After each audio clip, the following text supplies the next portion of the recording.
right, let's move into the next section here that talks about fraud.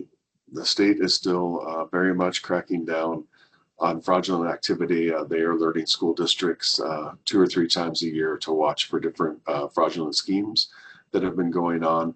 The original focus of the state was more on sponsors or staff members taking money from an organization or from a club. And that's still, they're watching that, but it's moving more into cybercrime and some of those things where the attackers are trying to get to information and getting you to click on links and email documents that you shouldn't. And so I know our IT department has worked very closely on this as well. But this is an area they're asking school districts to focus on moving forward as well, and sharing that with sponsors, coaches, and staff members. And then they still like the headlines, so we don't want to be on their homepage. Here's a couple in recent that have been on there from ASU and then Gila Bend recently. So we don't want to be on the news. So please be careful with money, get it turned in on time, and make sure we're following the rules as far as handling of cash. There's also some new requirements. This is off of the frequently asked questions page of the Auditor General, and now this is actually an audit exception that they look for and they ask about when they come out annually to look at our books.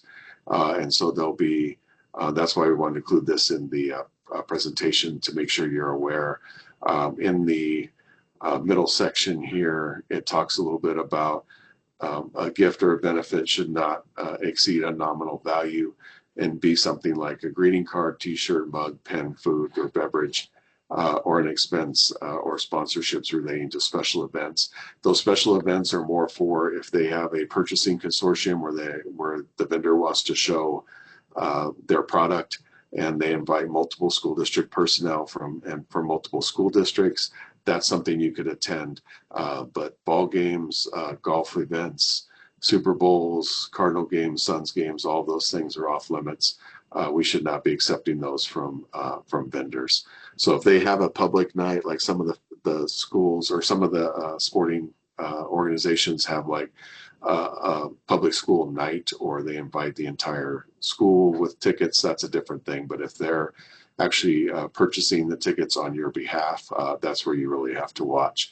And again, it seems innocent at the time, but somebody sees you there and then it turns into something that it can't be. So just be careful with that and know that there's rules out there that prevent us from participating in those things.